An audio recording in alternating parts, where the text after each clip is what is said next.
morning. Thank you all so much for joining us this morning. We've got a really important topic to talk about, and we really appreciate there's been a really wide range of questions that you've submitted. So we want to devote as much time as we have together this morning looking at these questions. If you would like to add any other questions, then there's a Q&A. You can do that by typing your questions, and we will answer them as many as we can, either by typing or by answering them live to fit in between those that you've already submitted to us. So my name's Laura, and I'm a dietitian by background and co-lead of the Nursing and Allied Health Professional Programme at Cancer Research UK Cambridge Centre, and we're hosting you here today. We've got a wonderful expert panel with us today, so I'm going to give them a little bit of time each to introduce themselves and tell us about the work that they do, and then we'll go through to the questions that you've given us. So let's have a look. Let's go through our panelists. I'm just going to go in the order that you are on my screen. So Hermanus. Thank you. Hi, I'm Hermanus. I'm a cancer nurse by background, and currently I work as a patient information specialist nurse at Cancer Research UK. I work in a team that writes and reviews plain English patient information about most cancer types, as well as clinical trials for Cancer Research UK's About Cancer website. As part of my role at Cancer Research UK, I worked on our online mental health and cancer information. And when developing this content, the input of focus groups helped us really shape the information. And we worked with 3 groups with left experience, those who started to struggle with their mental health after their cancer diagnosis, those who had a mental health problem before their diagnosis, and loved ones and carers. And I hope to talk about some of the outcomes of the focus group work today. Thank you. Thank you very much. Claire. Hi, my name is Claire Traub, and I'm a specialist occupational therapist working in palliative care at Addenbrooke's Hospital. As we know, palliative care doesn't just mean end-of-life care, but also managing and palliating symptoms. And I work in the Enhanced Supportive Care Service, which is an outpatient team supporting people who have treatable but incurable cancer to manage their symptoms and to plan ahead. My role specifically as an OT is supporting people with symptoms such as cancer-related fatigue, breathlessness, sleep disturbance, deconditioning, and of course the associated low mood and anxiety that comes along with that. And as an OT, my whole profession is really built on the premise that doing what we value and enjoy is important for our well-being. And when we can't do the things that are important to us, our well-being is negatively affected. So a lot of what I do is exploring what people value and finding ways for people to engage in the things that are important to them to enhance their well-being.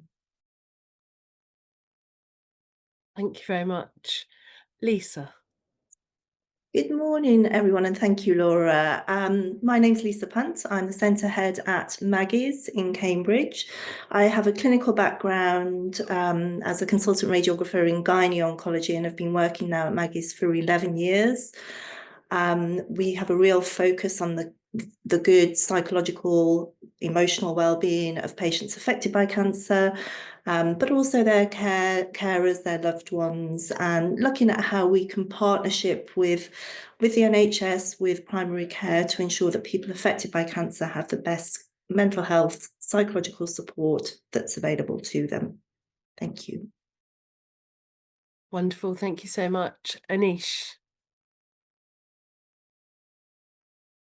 Hello, good morning. My name is Aneesh. I am a psychologist. I actually worked for almost 10 years at Maggie's Cambridge. Lisa's my boss, my manager for many years. I learned a lot at Maggie's Cambridge and working with cancer and wellbeing. It helped me learn about trauma-informed practice, and now I'm a lead psychologist in a centre in London for addictions, using those skills that I helped learn at Maggie's Cambridge for those years. So yeah, and I have a very strong interest in trauma-informed practice in wellbeing as well.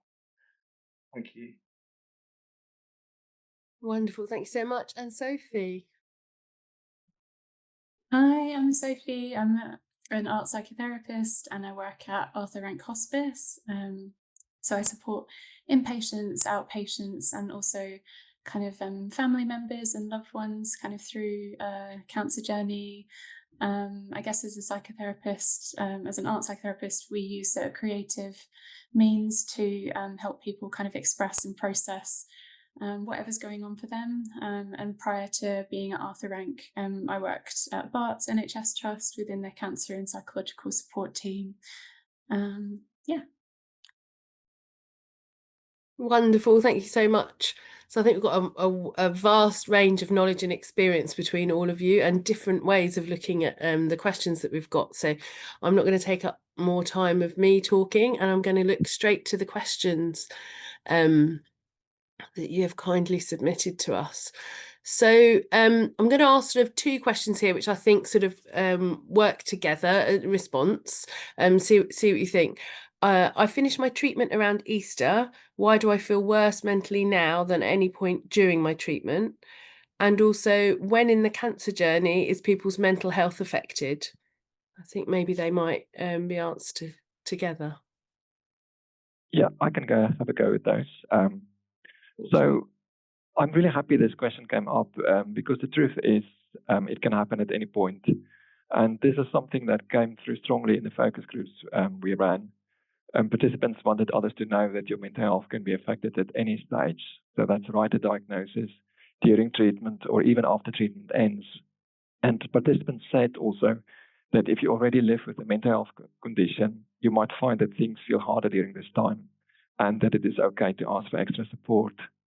And they described how a cancer diagnosis can turn your world upside down, that you might feel shocked, numb, angry, sad, or all of those things at once. And that some people grieve the life they imagined or ask, why me? And that others might feel low, anxious, or just simply overwhelmed.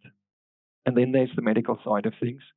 Learning all the new terms and trying to understand what's happening can be really confusing and exhausting. And it's like learning a whole new language, the language of cancer. But there is something really important that the participants said, and that is that these feelings are a natural response to a stressful life experience. And some people find that they adjust over time and manage okay on their own, while others need more help, and that is perfectly okay too. The participants also said that before treatment starts, it is common to feel anxious, and the waiting can be one of the hardest parts. And even when your team explains what they expect, it is natural to worry about like delays in starting treatment, how the treatment will feel, and what side effects you might have, and whether the treatment will work. And then once treatment begins, side effects can be tough for some people. Most get better with time, but others might stick around and affect your ability to work or do everyday things. And participants reported an impact on their finances, their role in the family, how they see themselves, their relationships, and ultimately also their mental health. And several participants said that going to the hospital so often during treatment can be physically and emotionally draining. And one person described it as feeling like you're running a marathon. And participants also expressed a need to learn more about their cancer, which is completely natural. But the advice was to try to stick to trusted sources and also to notice how the information makes you feel. If it starts to feel overwhelming, it's important to take a break. Now, someone asked the question about why do they feel mentally worse now when they finish treatment around Easter? And the answer to that is that when treatment ends, it doesn't always mean the psychological impact ends too. In fact, many participants in the focus group said that that is really when things start to hit them. Because you might have less contact with your hospital team or feel like support from friends and family drops off. And with more time to think, the emotions can really come to the surface. The participants in the focus groups also said that it is common for people around you to assume you're back to normal without realizing the psychological recovery that still lies ahead of you. And you may also be struggling to figure out what your new normal looks like. Another thing that came up is worrying about cancer coming back, and this is something many participants in the focus groups reported. Regular check-ins with your healthcare team can help, but seeing them less often after treatment can make those worries feel stronger, and especially around scan times. And this is completely understandable because it feels out of your control. And most people in the focus groups reported that they find ways to cope and support themselves during this time, despite it being tough. So I think I'll finish there with my answer. Thank you. That was really comprehensive. And I think we can see that really any point in the cancer journey and afterwards, it's impactful. So hopefully this will be supportive for some of those aspects that you've brought up there. Thank you. So looking to the next question, what are your tips for coping with scanxiety or scan anxiety? Or variations on this question was the largest section of the questions. So a lot of people this impacts. And related to that as well, how do you deal with coming back to hospital or having further treatment after a previous difficult experience? Who would like to address that one? I'm happy to start on that one if that's Lovely. the first thing to say is like anxiety is completely normal. It's a mixture of dread, waiting, uncertainty, and it's a really normal human response. Your mind is doing exactly what it's evolved to do, which is trying to protect you, prepare you. The problem is that we can't do a lot with those thoughts. They can just go round and round and build, and it can create this really strong feeling of anxiety or and distress. So what we often say is, as a first step, try and focus on the physical. So if it's just some basic breathing techniques, or and self-compassion, just being kind to yourself. This is completely normal. It's not your fault for experiences of feeling like this. But rather than trying to get rid of that feeling or trying to push it away, how can you still care for yourself? How can you sit with it, but focus on any little things which can help you physically just feel that little bit more relaxed? So it can be very simple breathing techniques, mindfulness. I know that at Maggie's there are plenty of resources to help people go through that, but also some resources online which are really simple. And a lot of people, when they first start, think, why am I doing this? Will this help? 'Cause it can feel a bit of a paradox. I'm feeling really scared, and someone's sitting here telling me to breathe or relax. It can create more strength. But what we say, just go with it. Focus on the physical as a starting point. It's not your fault. These feelings are really normal. Try and talk to yourself with some self-care, and there are resources available and you're not alone, and it's completely normal. Just to add as well, Aneesh has like such fantastic suggestions, and that kind of curve and peak and sort of drop of anxiety that, as you sort of mentioned with our sort of minds and bodies, that it always kind of peaks, doesn't it? And kind of framing it as this sort of time limited response. And another thing that I've sort of found in sessions is sometimes actually the anxiety can sort of be actually related to something that's already happened. So there's a psychotherapist I really like called Donald Winnicott, and he said, you know, the anxiety is actually the disaster that's already happened. And it might be that partly what kind of our bodies are doing is responding actually to some of the emotional weight and the grief of diagnosis. So kind of maybe actually returning to some of your earlier experiences in the journey and really sitting with them and allowing for some of that to be released can actually help kind of as we approach thoughts of the future or moving forward. I might just maybe from a patient information point of view, or a patient information services point of view, just say, so for example, at Cancer Research UK, my team is part of a larger team that includes the Cancer Nest helpline and also Cancer Chat, which is our fully moderated online community. And the other charities such as Macmillan Cancer Support, Breast Cancer Now, or Blood Cancer UK also offer similar services. And these can be hugely helpful during this time when people feel anxious about their scans. Most of these cancer helplines are usually run by experienced cancer nurses who can help people affected by cancer really explore some of those anxieties and make sense of their cancer diagnosis and all the information that's available. So some people I also find that talking to others in a similar situation helps. So, for example, an online community such as Cancer Chat at CRUK help people affected by cancer to share those experiences and connect with others and to learn from others what helps them in that situation.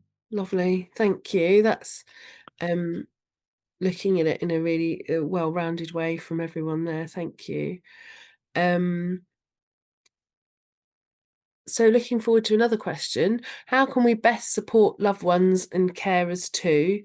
And looking at together with what advice or support is there for people whose loved ones have cancer and are struggling? I'm happy to come in on that, Laura, because it's something that we have a really big focus on within Maggie's, because what we see on a daily basis is that when there's a cancer diagnosis, the ripples affect everybody.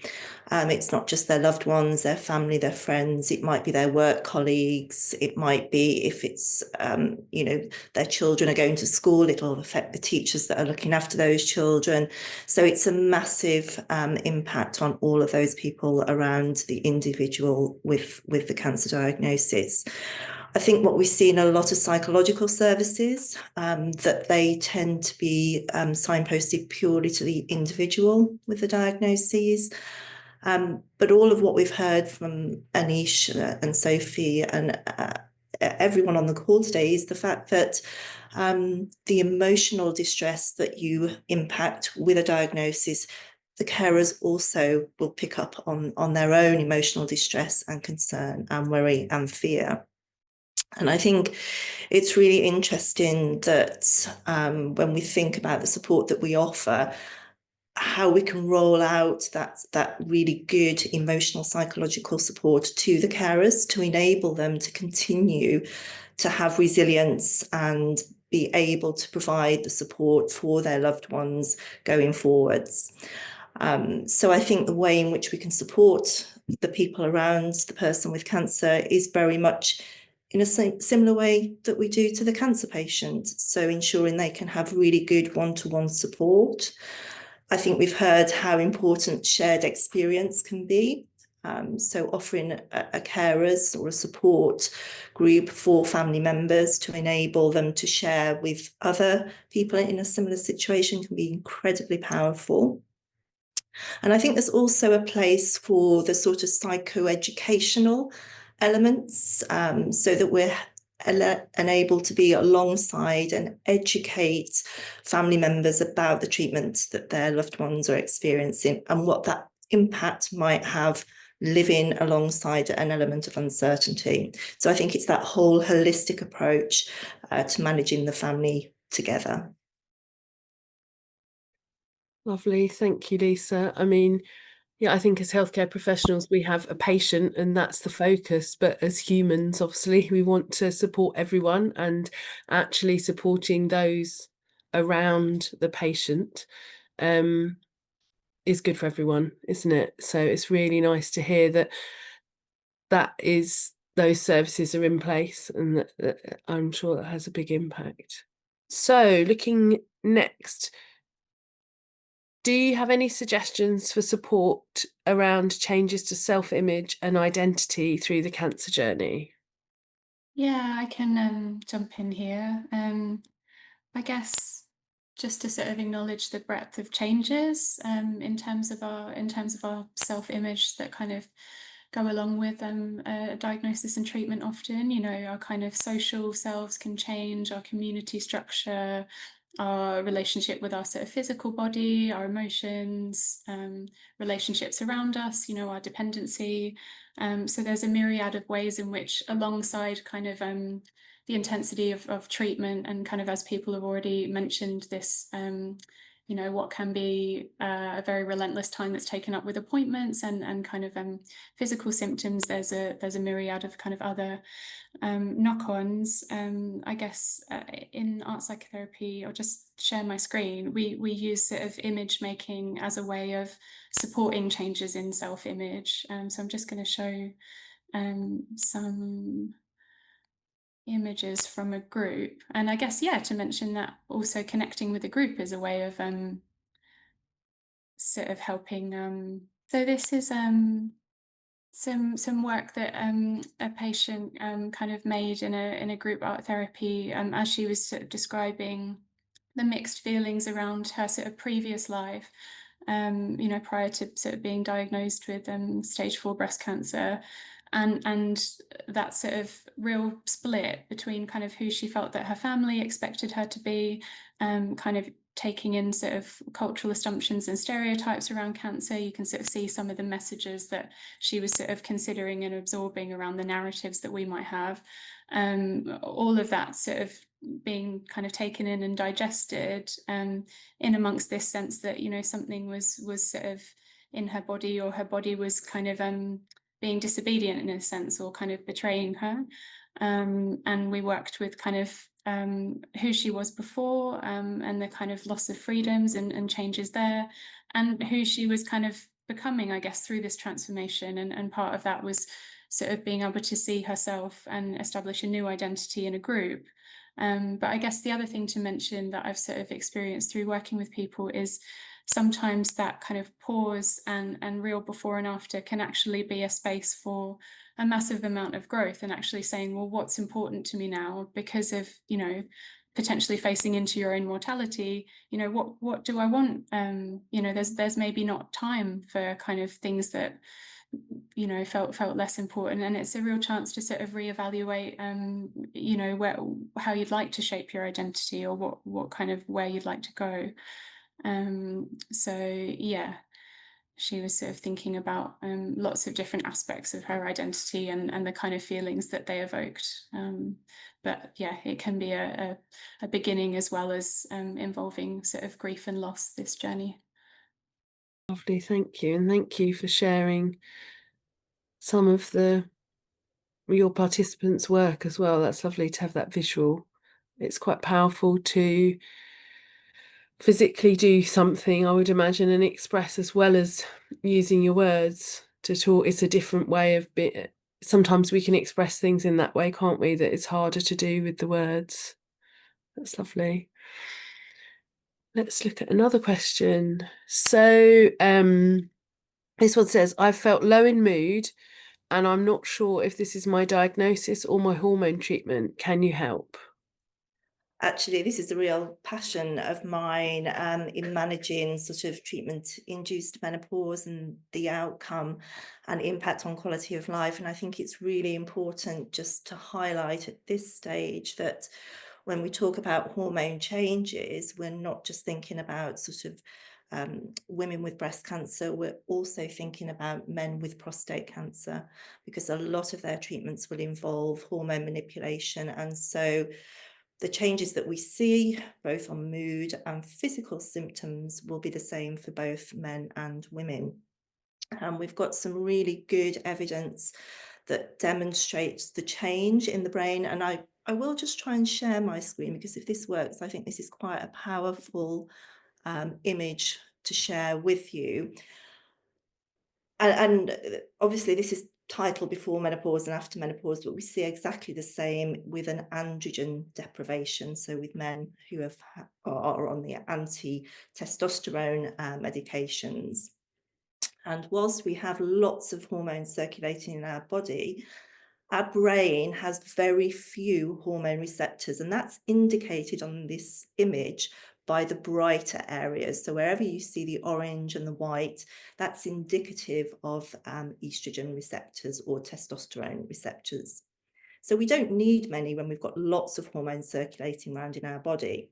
Now, as soon as those levels fall off, either as a result of treatment or more naturally, you can see those areas become much brighter. Therefore, we're needing to develop more of those receptors so we can grab more of the hormones as it transfers through the brain. Now, what we know is our brain needs energy, and it's these receptors that are able to catch the hormones, break them down into energy, and feed the brain effectively. So you can see that physiologically there is a real impact of lack of hormones on our brain's ability to function as it did pre-treatment. The thing to say is our brains are very, very clever, and therefore in time the brain will adapt to those changes. So often for people, they find that cognitive or the brain fog type of presentation tends to resolve over a period of time. So hopefully that just gives you some context into the real physiological changes that we know can be happening And we know that sits in the background of a cancer diagnosis and the anxiety and the worry associated with that. Can I just add into that? I think that's really interesting, Lisa, around the hormone treatment. And I think I have patients as well saying, I kind of, not specifically hormones, but I'm not sure if it's depression or if it's fatigue, or sometimes those physical and psychological symptoms can mirror each other. And so if you're fatigued and you're low in mood, then managing the fatigue might lift your mood. But equally, actually, if you do think you need some extra support with the emotional side of things, then talking to your GP, talking to your treating team, going to the resources out there might also lift the mood and therefore lift your energy levels. So sometimes they can come really hand in hand, can't they? Absolutely. Thank you both. Yeah, it highlights that there's a lot of different factors influencing on how someone's feeling, and some of them might be things that can be affected more easily, and some might need a bit more work. So I think that's another reason that it's good to talk to the professionals, isn't it? That maybe can see the things that could be sort of quick wins as such, if there is something, and then direct people to more support for things that will take a bit longer. Thank you. Let's have a look for another question.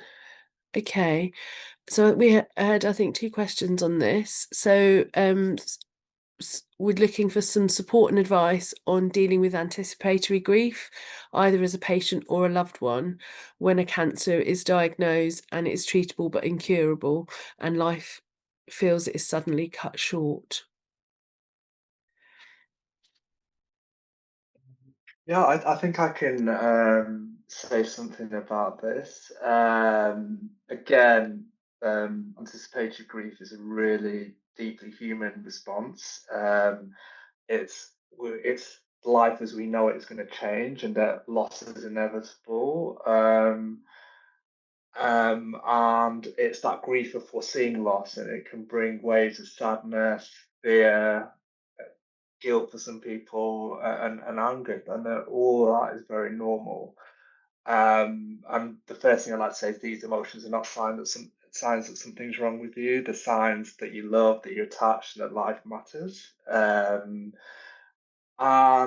So my background is, I have a background in mindfulness. So sometimes the things that we find can help is that if there can be any gentle grounding practices, and the whole point of this is to understand that like grief moves through us a bit like weather. So sometimes it can feel really heavy for some people, sometimes soft.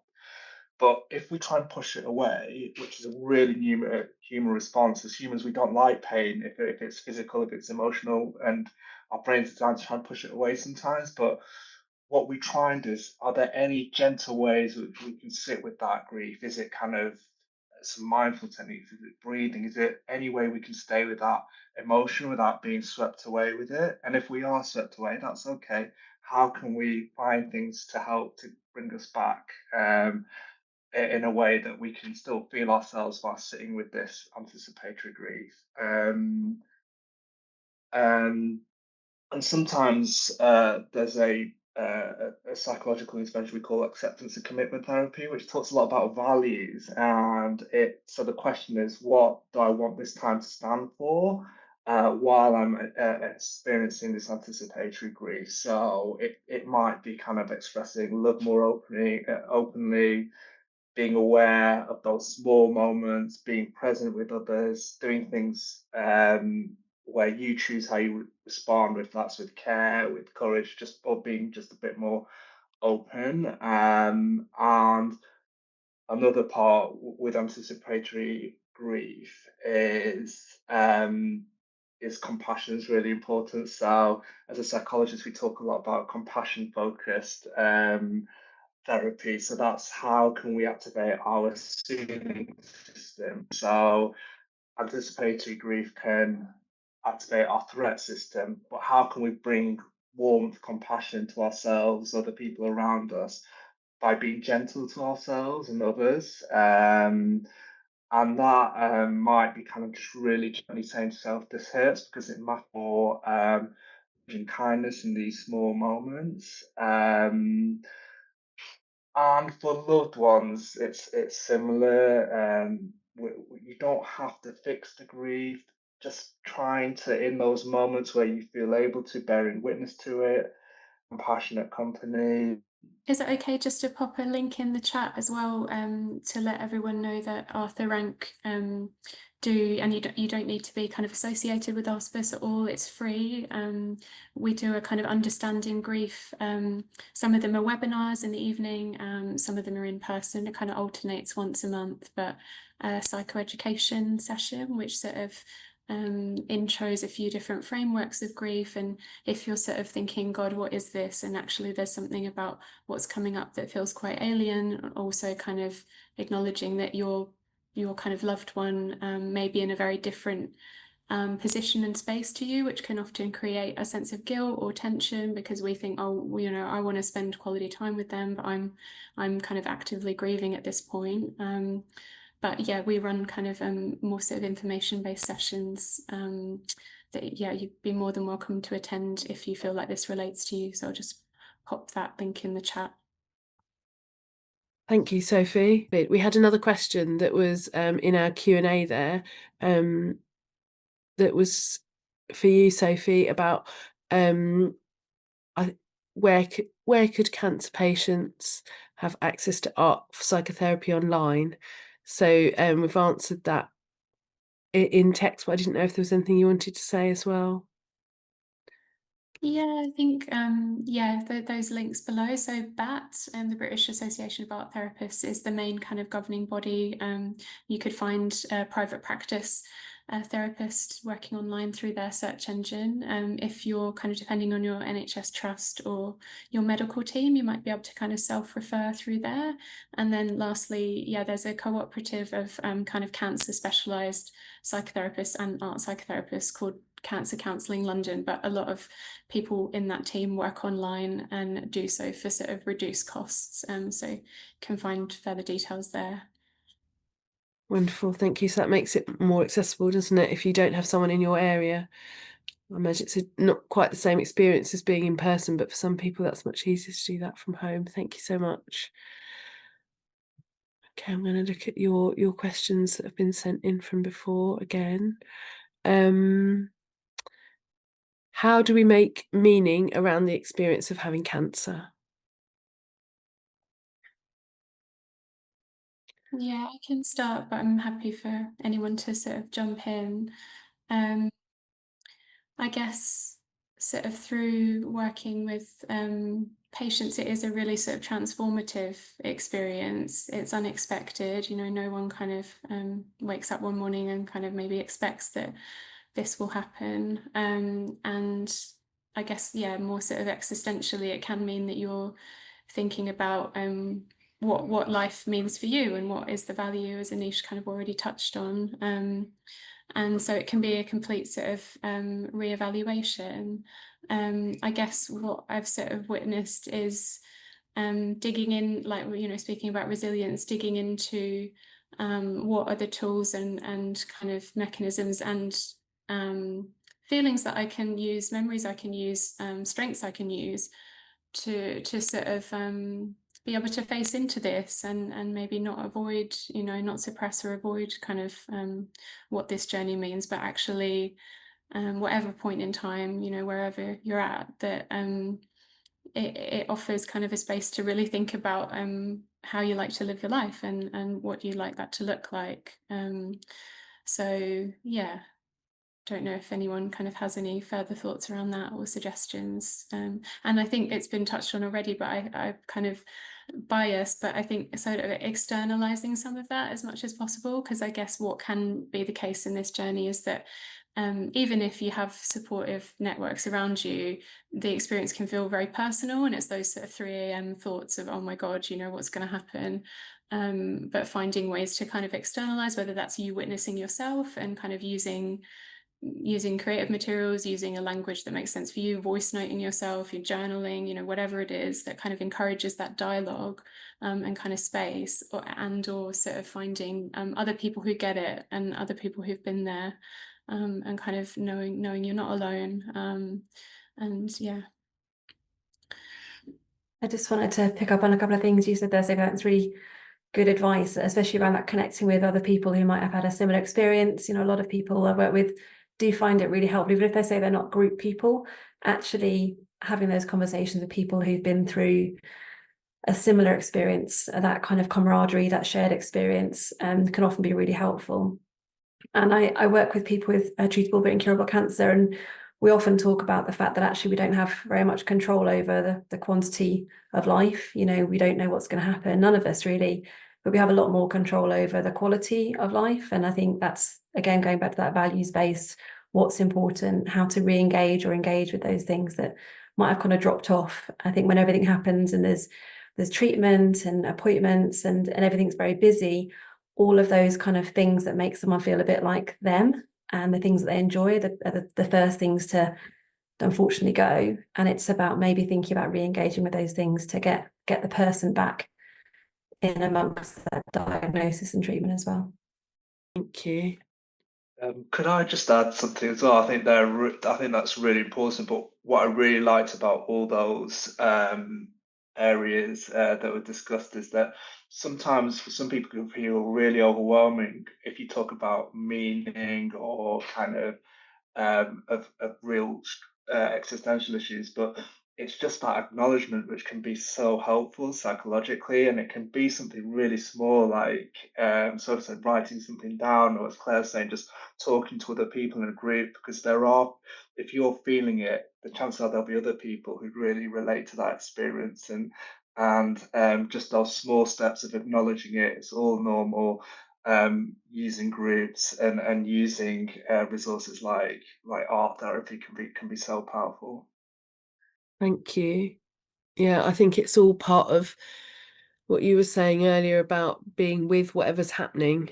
It's so natural to want to push away the difficult experiences, and facing them in these various different ways can actually feel supportive.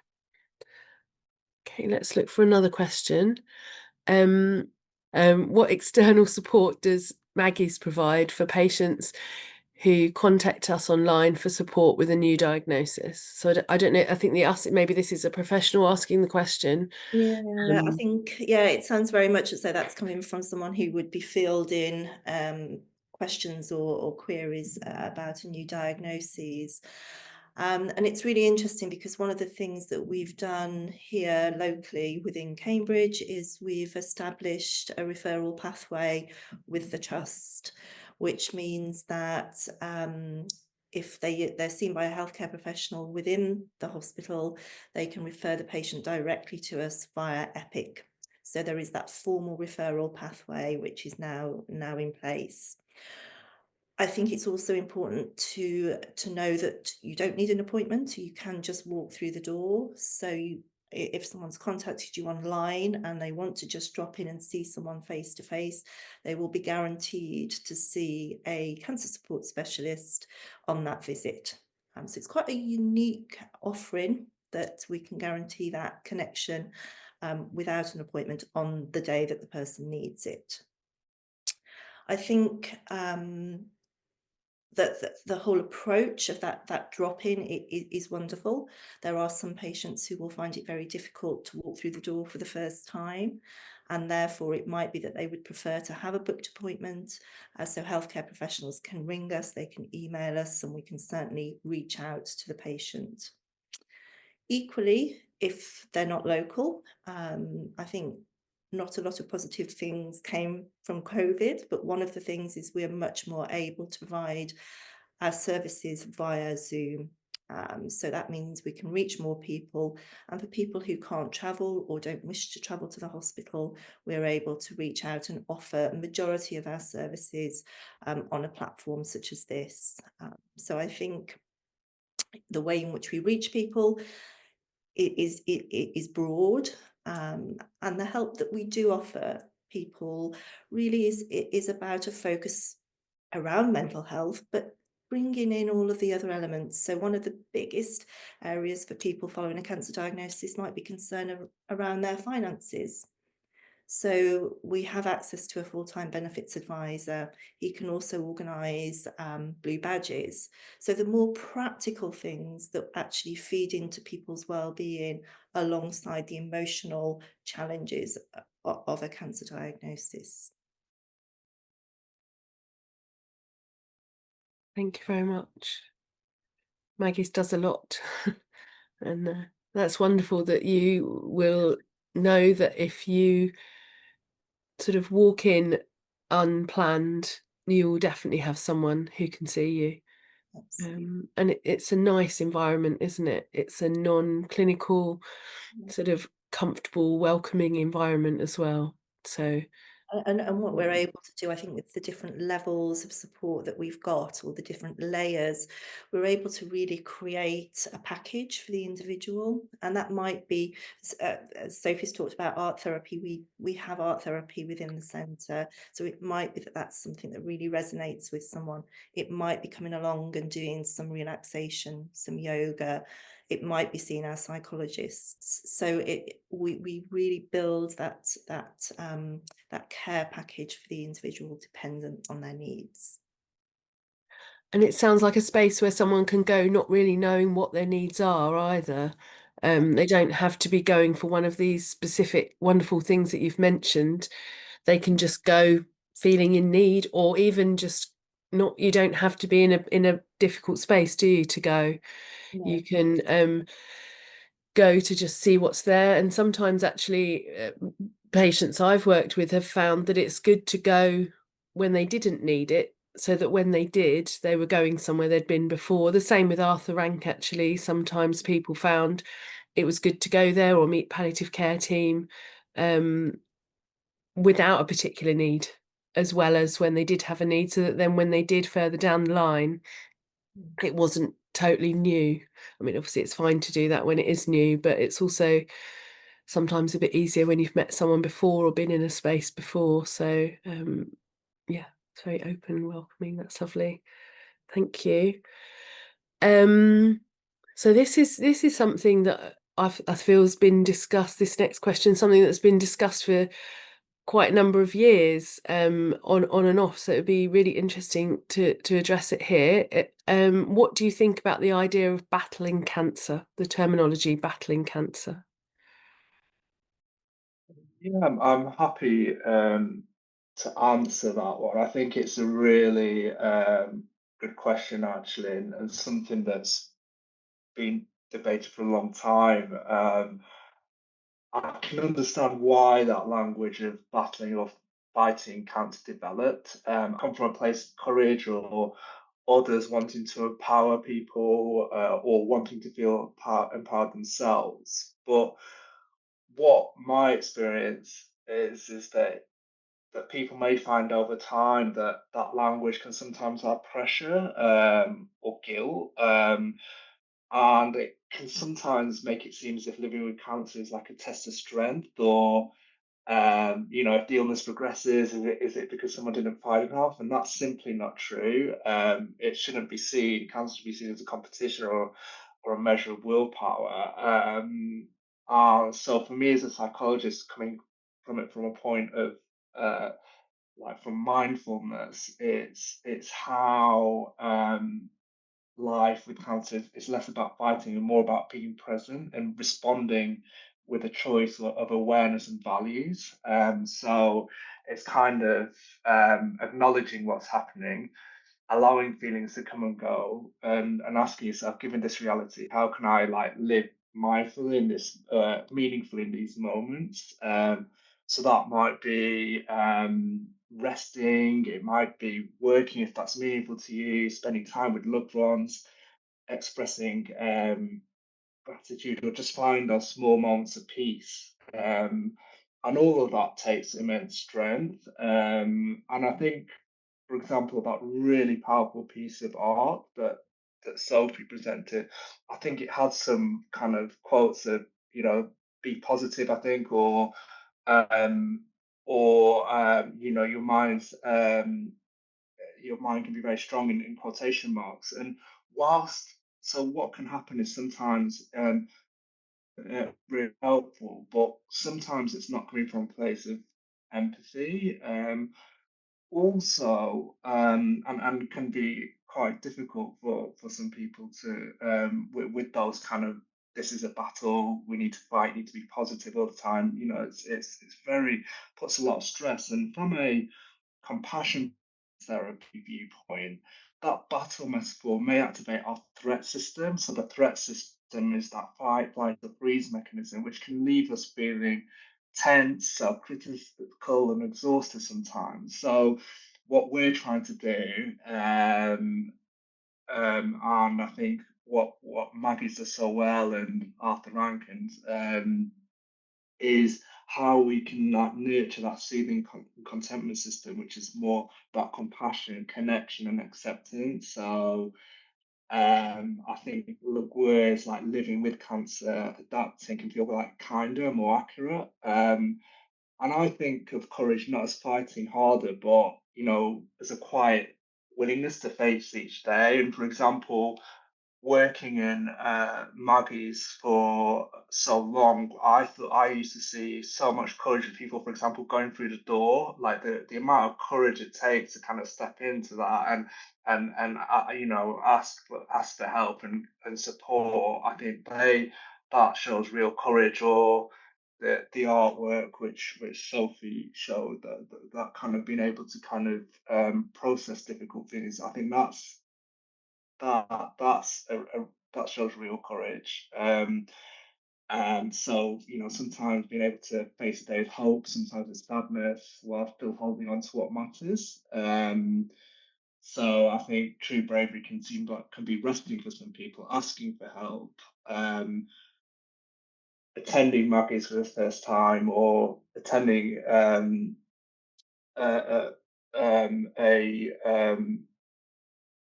doing something out of your comfort zone, which helps in your well-being, like art psychotherapy. So I think it's helpful if we try and move away from that language of battle, towards language of kind of living, like relating, caring, because I think it honors both the struggle and but also the humanity of the person behind it as well, and it's grounded in more empathy. Thank you. I think that was a wonderful answer with encompassing the current situation and what actually might be more helpful to people. I think part of the difficulty with the terminology of a battle is the feeling of failure people get if they feel the cancer is winning over them, and that can be really unhelpful as well, can't it? And the feeling that you are losing the battle, and that terminology is used in the media as well, isn't it? There's no need to add that feeling of failure to an already very difficult situation. And that's also, I suppose, not to say that we're not trying to tell people how to talk about their own experience. And sometimes people will talk about their own experience in a way that we might choose not to. But it's more that how we might talk about other people's experiences. I'm going to ask a question that's been asked while we've been talking here in our Q&A box. Is there a support network for family and loved ones of someone who are dealing with anticipatory grief or recent loss? Yeah, I'm happy to answer this one. If at all the kind of loved one in question is connected to Arthur Rank, we run a carers group. So two carers groups actually. There's a fortnightly one and there's a monthly one, which are available to sort of join pre-bereavement if you're supporting someone. There's also a bereavement group which runs monthly, which we kind of suggest 3 to 4 months after post-bereavement that people join. They're both kind of really supportive spaces. As well as one-to-one. Crews are a charity that also offer kind of one-to-one and group bereavement spaces. And I'd also sort of recommend death cafes if it's kind of a bit more of an informal space. Kind of there's lots of local ones. I know there's one in Cambridge. As well as that kind of understanding grief talk, which might be more useful kind of in the anticipatory phase if you're kind of processing things at that point.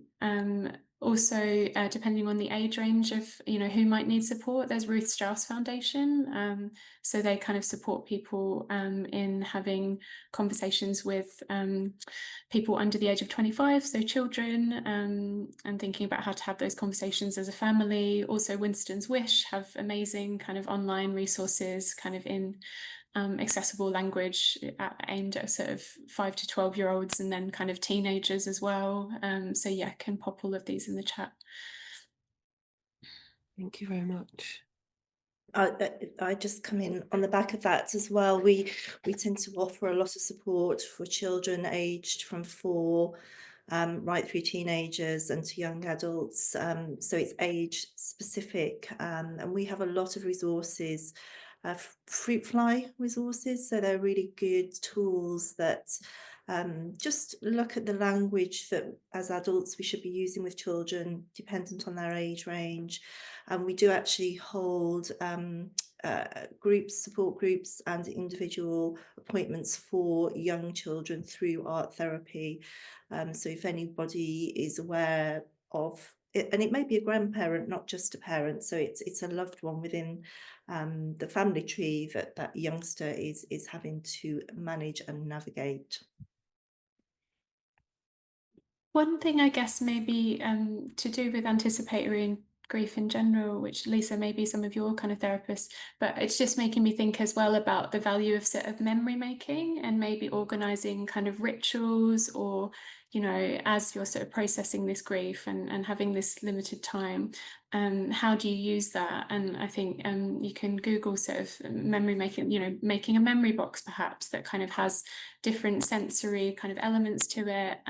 That can be a really sort of treasured thing to do with your family, with your loved ones. Some people like to kind of record people's voices, but there might be kind of 2 or 3 things that you decide together.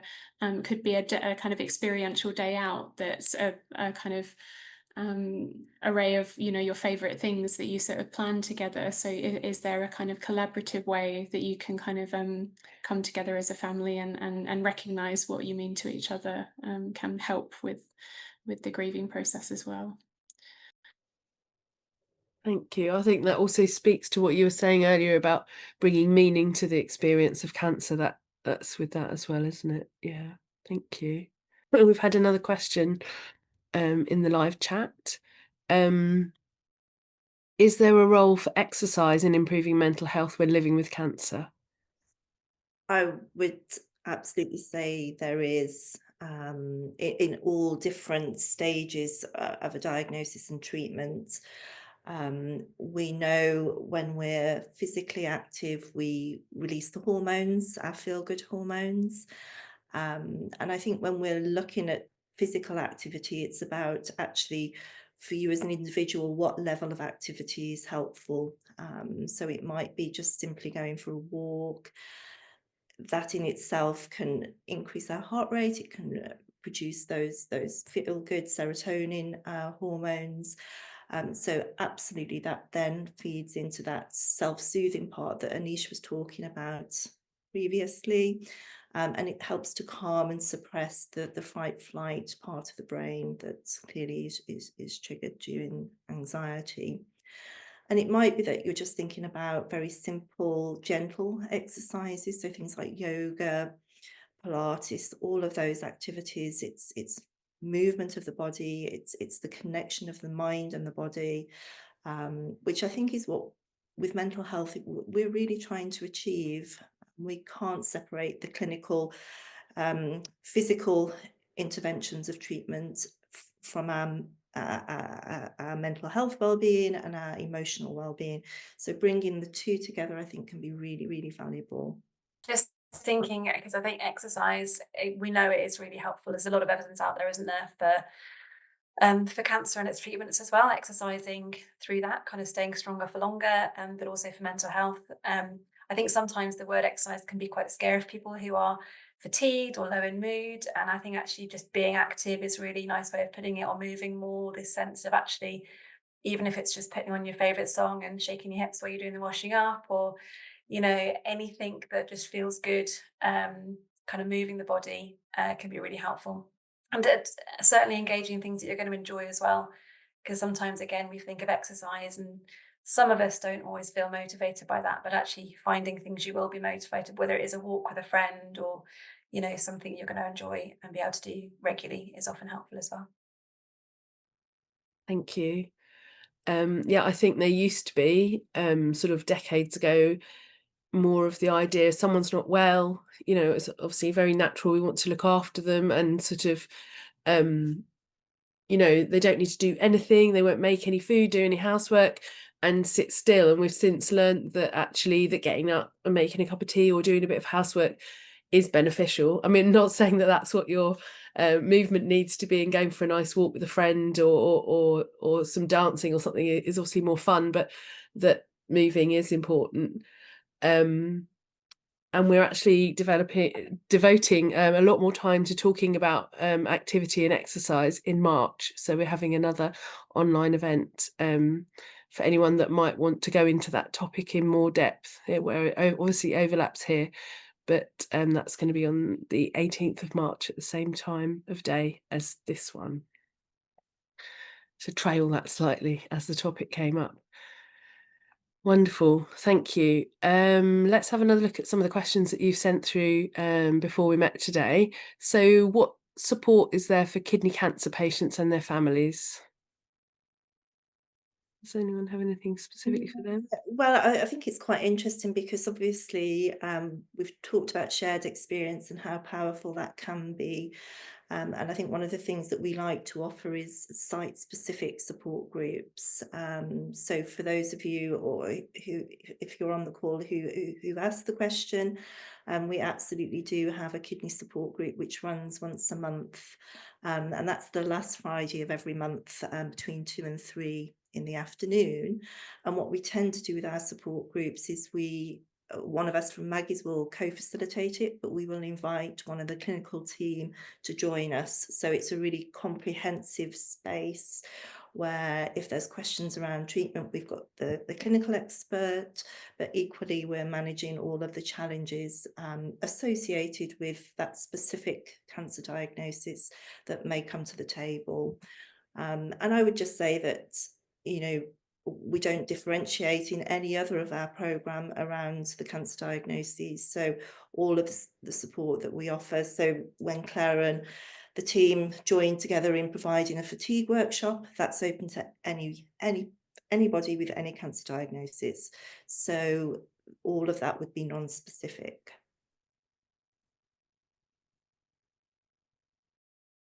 I think I've wanted to add to something. I think Lisa basically said what I wanted to say. I think not to sound too scientific about it, but I think there's very good evidence that peer support groups, so people with the same cancer type, for example, find the informational support and the shared experiences really valuable in that it empowers them and it enables them to become more sort of active in their role as patients.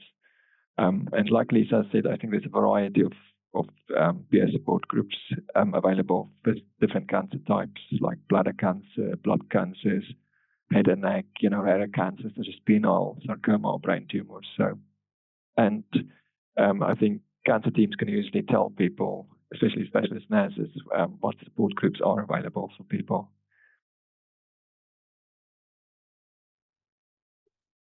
Thank you very much. I'm going to take one more from the questions that have been asked live here. It says, I've had a relatively simple cancer journey, caught early, good outcome, etc. How do I stop feeling that I shouldn't need extra support or be struggling with it at all? With it all, sorry. I think that's, I mean, you don't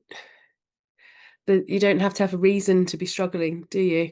But anyway, I'll leave you more expert people to respond.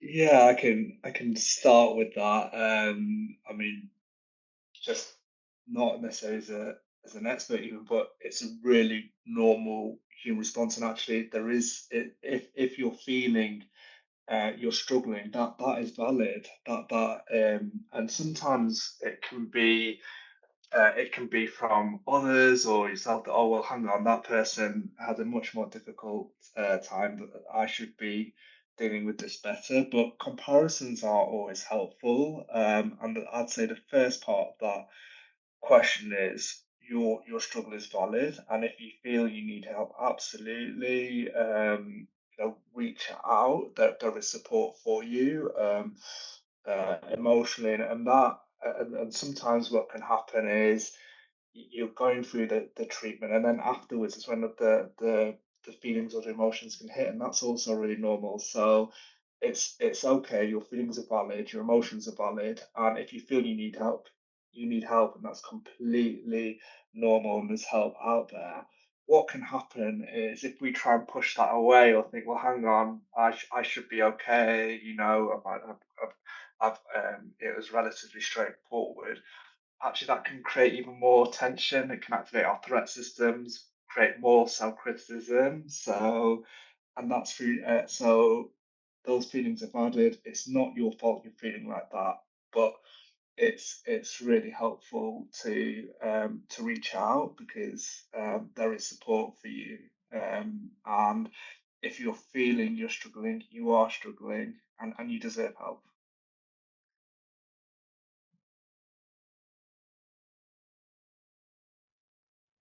Thank you. Yeah, like you were saying earlier, it can be a very brave thing to ask for help, can't it?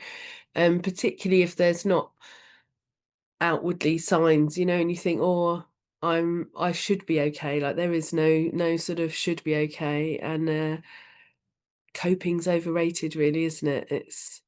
You need to feel how you're feeling, and it's a strong thing to ask for help.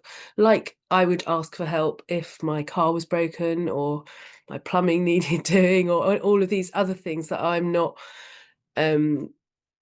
expert in fixing. It's asking for support in those areas. So thank you. Can I just add into that as well? I think there's I think once people have had that kind of diagnosis and that, bombshell, really, even if the outcome is good and they're kind of past it, I think actually that's going to cause that anxiety. A lot of people are worried about what if it comes back, or a bit hypervigilant to symptoms. And I think that increased anxiety can cause issues as well in terms of mental health and ability to get on with life. So I think it is really normal for people to experience that. There's nothing wrong with the person that's doing it. It's just a very, when something big happens in life, that's going to affect how you then perceive life. And I think some people can get a bit of a survivor's guilt as well, especially, if they get through treatment relatively easily and people that they know or family members haven't, there can be that difficult feeling. And again, just seeking support with that, because as Aneesh said, it's valid. It's okay to feel however you feel, but if that feeling is really challenging, then there is support out there. Thank you. No feelings are wrong. They're all very valid. Yeah. Okay, looking at another question. It's a little bit longer to read out. Why isn't there a mental health protocol for all cancer patients through oncology? I wasn't asked any questions, and I had tongue cancer and ended up not being able to swallow anything.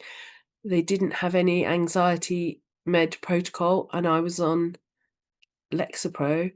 It caused severe panic attacks and made my experience much worse.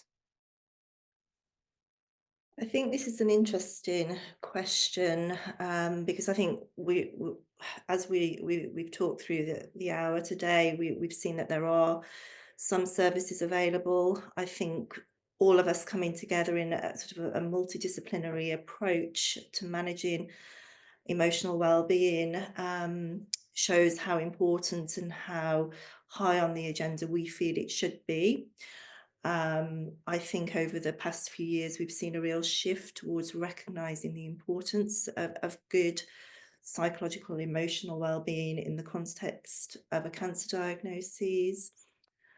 I think asking the question around a protocol, I think that's very difficult from a personal perspective. I feel, at a higher level, there needs to be a sort of a dissemination of maybe a protocol which every oncology patient would then fall into.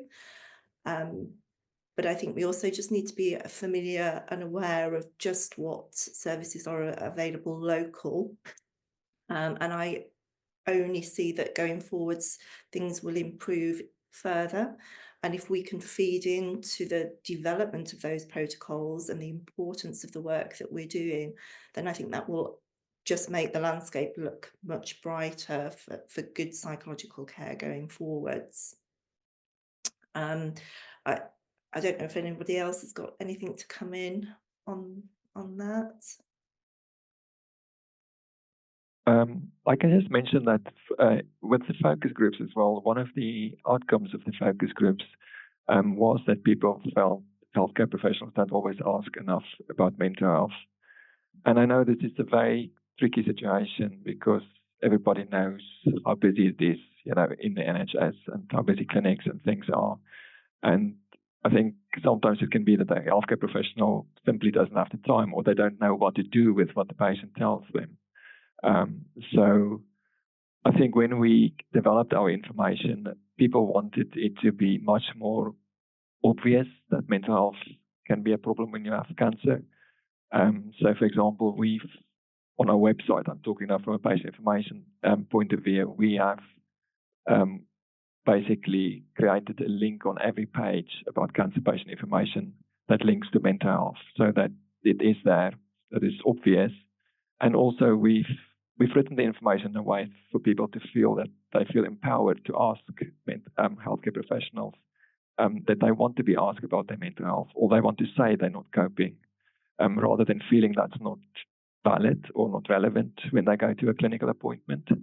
They should be able to speak up in that appointment as well and say, I'm not coping, what can we do to help me?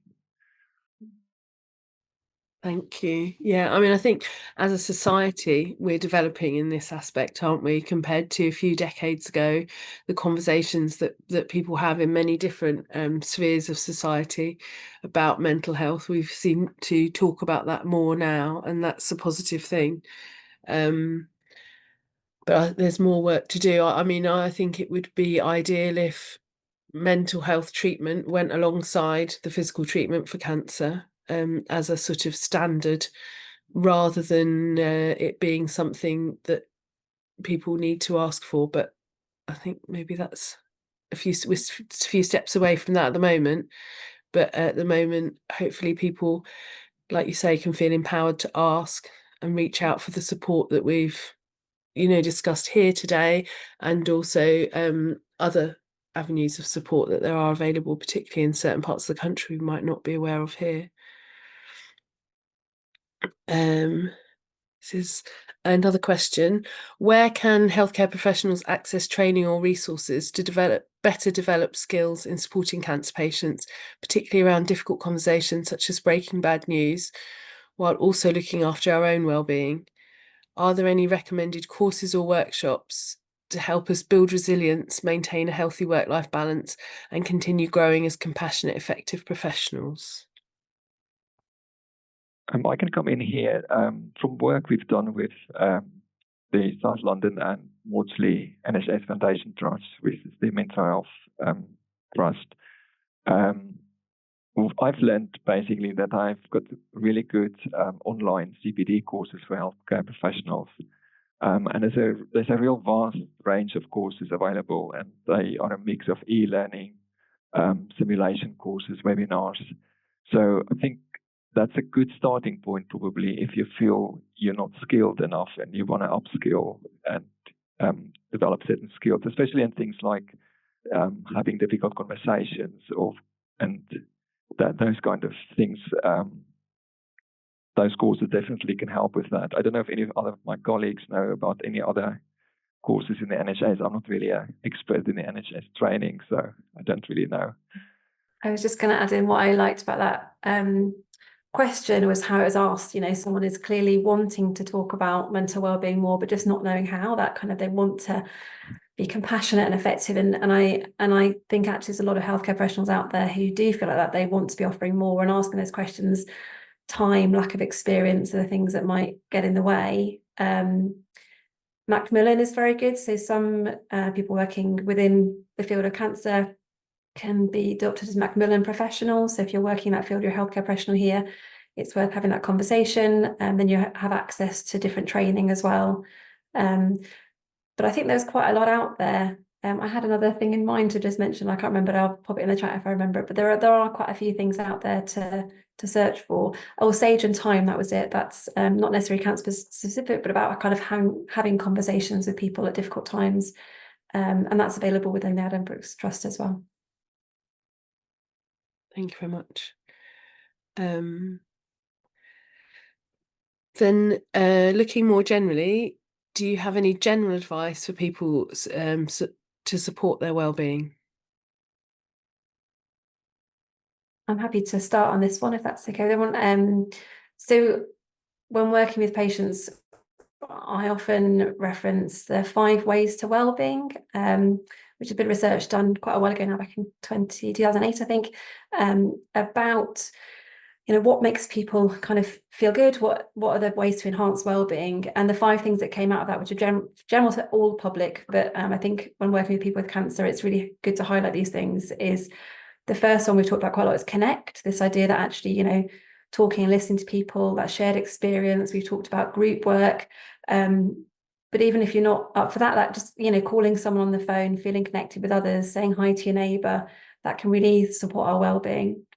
Second one is be active. And we've talked a little bit about exercise and activity, just doing what you can in terms of moving more. We know it's really helpful, as I say, for cancer and its treatment, but also for mental well-being. The third is give, and this doesn't necessarily mean money, but give your time, give your words of wisdom, give your presence with people, that sense of, even smiling at someone when you're walking down the street, or if you see them across the waiting room in oncology looking nervous, that smile of reassurance will make them feel good, but make you feel good too. It's really nice to give those small acts of kindness. The next one is keep learning. This idea that actually, no matter how unwell you are, you can pick up a book about your favorite subject and read it perhaps, or embrace new experiences, surprise yourself. If you're well enough, you might even go to a group or a course that you're interested in. But that idea of just constantly kind of moving forward and keeping learning can be helpful. And then the final one of those 5 ways to wellbeing is take notice. And Aneesh has mentioned mindfulness already, but it's about that kind of being present, remembering the simple things that give you joy, whether it's, watching the sunset, listening to the birds, just really taking notice of yourself, your environment, your feelings. There's lots of information online as well, from the NHS websites, Mind websites. The 5 ways to wellbeing are well known, but obviously engaging in all of those is fantastic for your wellbeing. But even just picking something to start with, if you think actually I feel really isolated, then that connect might be important, or being more active or giving. So pick something that feels good to you and see if you can kind of add those into your life. They're really good at sort of you can tailor them as well, can't you, Claire? Like sort of whatever feels personally important to you. One thing I was going to add is activities that kind of use both sides of our brain. So in terms of specifically, I know Aneesh, you mentioned sort of fight or flight, or when you're sort of feeling maybe a bit distressed, but things like sort of even doing a jigsaw where there's that kind of visual spatial kind of element, but you're also kind of maybe logically planning where the puzzle is going to go. We mentioned sort of art making or sort of music, exercise also, because you're sort of maybe visually sort of seeing where you're going to go and planning a route, but also kind of moving your body. And those kind of activities, even for short bursts, can put us in a bit more of a flow state and kind of deactivate that fight and flight. So it's quite a good kind of thing to tap into. And the other thing I was sort of thinking is also around maybe the kind of broader fascination that we have with wellness, and also the kind of acknowledgement that it's okay not to feel well, and the kind of the shame that can kind of exist. We sort of think, oh, why kind of am I not feeling up to this? So with those tips to sort of caveat it with also that we're okay in our kind of our days when we don't feel so good, or maybe we don't have the energy, or maybe we're in pain today, and kind of meeting yourself where you are with that. Thank you very much. we've actually slightly run over our allotted time today because we've had so many wonderful things to share.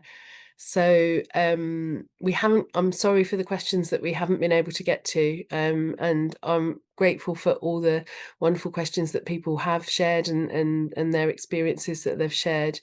I mean, very sort of engaged in what we've been doing today, and appreciate that, and of course appreciate everyone listening, and the wonderful panelists who shared their wisdom and experience for everyone. So thank you very much, all of you, and enjoy the rest of your day.